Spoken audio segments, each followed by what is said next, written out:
Hello, my name is Chris, and today I would love to share with you a few things which really help me to keep going when the going gets tough.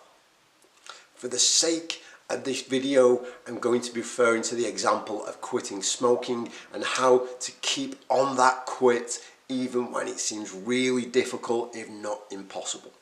But I want you to know that the tools and the strategies I'm about to share with you can be applied to any challenge, to any goal, to any difficult situation.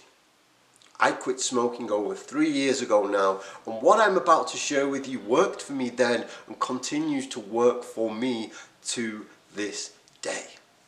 We're going to be talking about how to keep going when we reach that breaking point. Well, okay, we decide we're going to quit smoking. We're going to do it this time.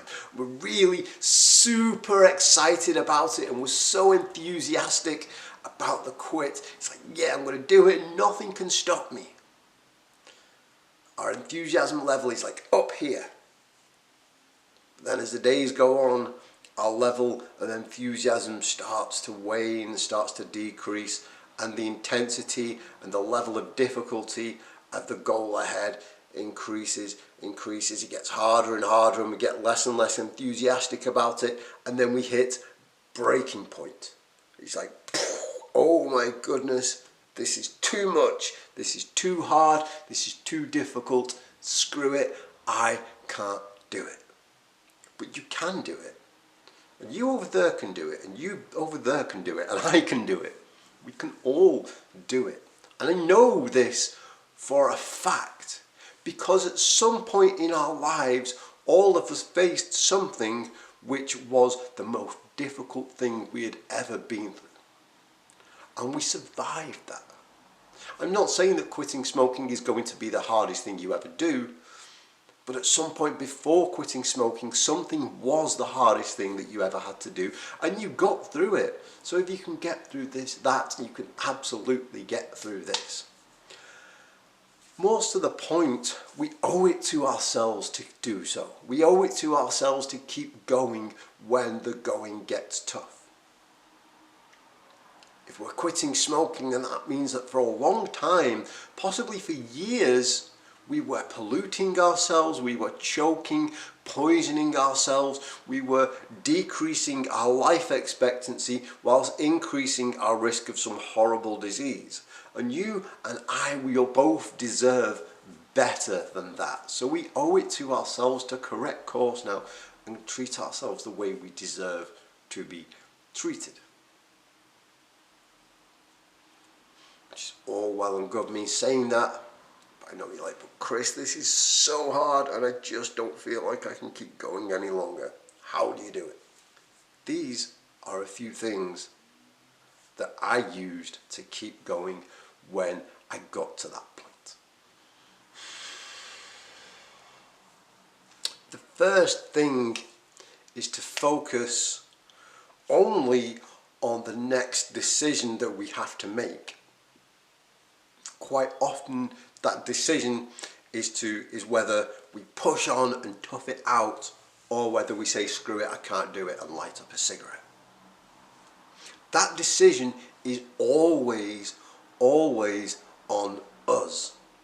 No matter how difficult, no matter how intense the quit process gets, nobody ever comes and handcuffs us to a chair, straps us up, puts a cigarette in our mouth. Nobody then lights it and forces us to smoke. At some level, we always make that decision to smoke for ourselves. And that decision comes from a place of self-sabotage and self-destruction rather than a place of self-compassion. I've noticed over the years, I've begun to learn that all the decisions I make are based on either self-compassion or self-sabotage. Either self-compassion or self-destruction. So I focus on the next decision that I have to make is, do I carry on or do I give up? Which is which of those two options is the most compassionate. At one level, it may seem as though the most compassionate thing to do is to throw in the towel and pick up a cigarette, because that would end this misery, right? Put myself out of my current misery by lighting up a cigarette. This sucks. A cigarette will mean it won't suck any longer. But when you think about it, that isn't a compassionate thing to do. That is a self-sabotaging, self-destructive thing to do.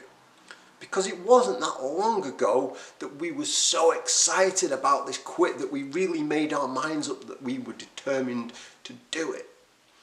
None of us quit smoking for a giggle. None of us quit smoking because we're bored and have nothing else to do. At some level, something was going really wrong in our lives and we decided we were going to make a change. We were determined and enthusiastic about it. So if we throw in the towel now, and if we say, screw it, I can't do this any longer, then it's like a slap in the face to that version of ourselves who only a few days ago was so motivated to do it. And we sabotage that goal, we sabotage all that effort we've made, we sabotage our progress so far. Not only do we sabotage our progress, we sabotage our whole being.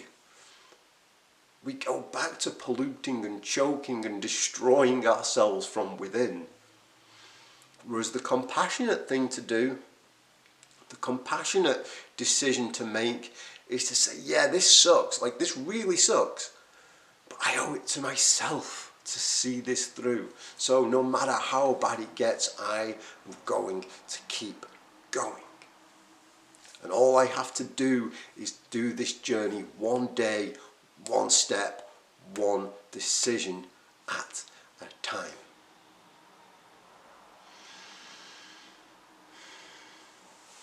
Chris, it's all well and good you saying that, but then I make the decision that I'm going to see this through, and it is unbearable.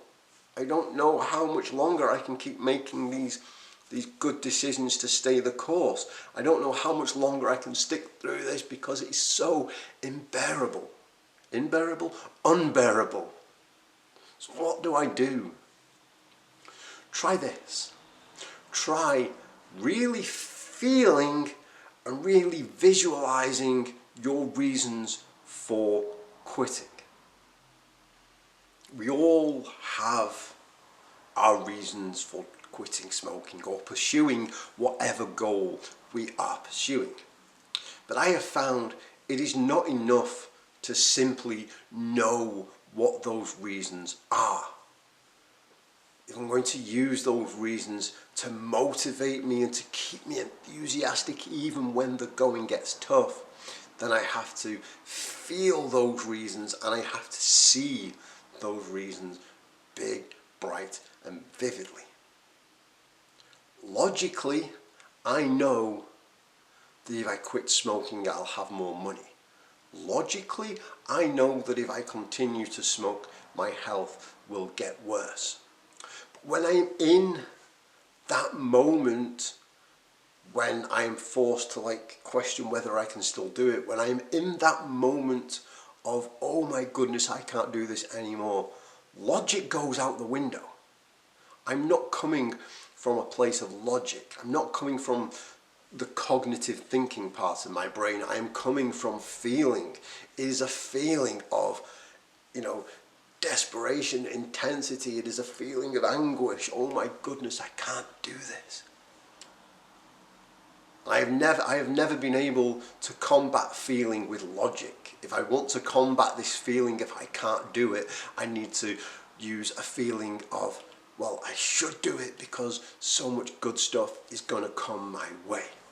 So I'll close my eyes and visualize, okay, I want to quit smoking to be healthier.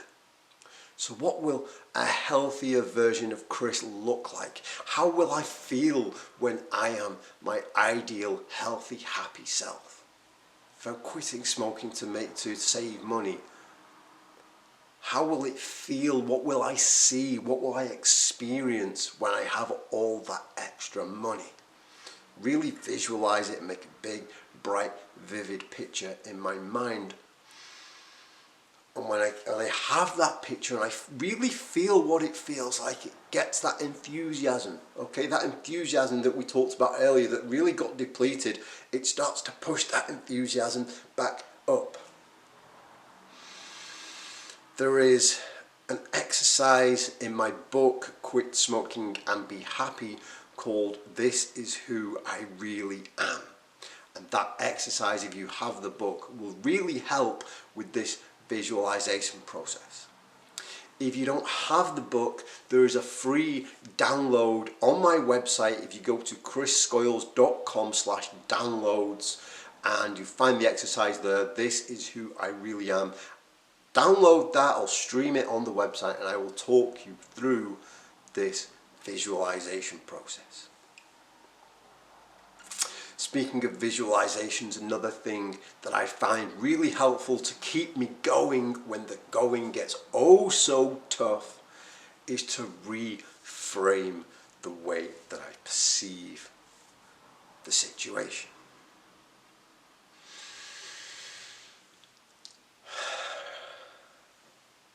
I've talked many times before about when I would get those really intense cravings, when it would be like my skin was crawling, my vein was itching, my blood was boiling. That craving, when it gets so intense, that the best way to describe it is just by going, ah! I would get that and it would be horrendous. But I learned to reframe that feeling as a positive. And I developed a technique that I use called the purge. And what I would do is I would close my eyes and I wouldn't make the feeling go away. I would really feel it and sit with this feeling and imagine that what I was feeling was all the gunk and all the toxicity and all the poison in my body rushing to a central point. Like if my fingers were where I felt the most tense, I felt all this toxicity rushing to my fingers and purging out of my body. I reframed the situation as a cleansing, healing process. I reframed the situation as, yes, it feels uncomfortable because if I've got stuff running through my body and seeping out of me, that's going to feel uncomfortable, but it is a positive experience for me. One easy way to reframe the situation is simply with gratitude. Yeah, this sucks right now, but you know what? I'm grateful to be going through this experience because it means my body is cleansing and healing and repairing all the damage that I have done. So I'm grateful for this experience. I'm grateful for this experience because it is making me stronger. As I said earlier, all of us at some point in our lives went through something that was the most challenging thing we ever had to face, and we faced it and we emerged the other side, and now we're standing here tackling something even bigger. And this process that we're going through now, it's making us stronger, it's strengthening our will and our reserves, it's making us, so that in the future we will reach a point that is even more difficult than this. And we will go, do you know what? Quitting smoking was so tough, but I survived that. Not only did I survive it, I am now thriving afterwards. So if I can quit smoking, I can do anything. So I'm grateful for this experience right now because it is making me stronger. Then I can extend that to a simple distraction technique where I focus on all the other things that I'm grateful for.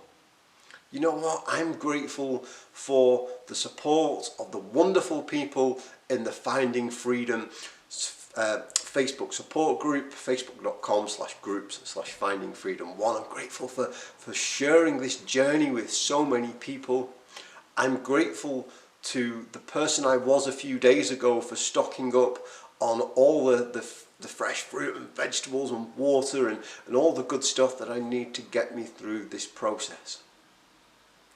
I'm grateful to have fresh air outside so that I can go for a walk and take my mind off this.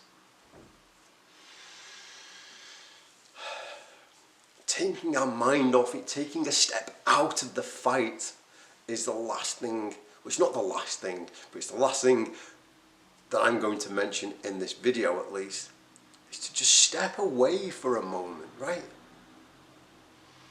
Quitting smoking can be exhausting. It takes it out of us physically, mentally and emotionally. Sometimes we need to just take time out to go and be kind to ourselves. Maybe go and watch a movie or take a nap. Just go and hang out with friends or go and do some exercise. I was thinking about boxing. Boxers don't go for 12 rounds straight fighting, fighting continuously for 12 rounds. They go in and they have these really intense periods, and then the bell rings and they go to the corner and they sit down and they rest, and they reinvigorate themselves, and then they go back into it. In football, and I'm English, so I'm talking about the kind of football where you actually kick the ball with your feet. Americans might call it soccer. In soccer, in football, they don't play for an intense 90 minutes non-stop. They get half time and they take a break. If you are at work, you don't work 365 days a year. You have the weekends, you have holidays, you take time out. So as you are going through this process, take time out to rebuild your energy, to strengthen your reserve so that you can fight the fight when these really intense periods come. When I say take a break, I don't mean take a break from your quit by smoking and starting again. I just mean take time out to be kind and make those compassionate decisions to look after yourself, so that the next time the going does get tough, you've got it within you to get through it. So much more that I could talk about today, but I'm trying to make a conscious effort to make shorter videos. Who knows how well that's going to work this year. Thank you so much for watching. I do hope you have found something of value in this video. If you would like more support, if you would like more of my ideas and suggestions for quitting smoking, my book, Quit Smoking and Be Happy, is out now, both in ebook and print form. If you go to chrisscoyles.com/book, all the information and all the links are there. Or just go to Amazon and type in my name and the book. Hopefully it will come up. As I said earlier, do please consider coming and joining our Facebook support group, where we have this wonderful community of people all at different stages of their journey, supporting one another in finding their own freedom from addiction to nicotine. The link is down in the description below, or go to facebook.com/groups/findingfreedom1. That's all I've got for you today. Thank you again so much for watching. I will see you next time. Goodbye.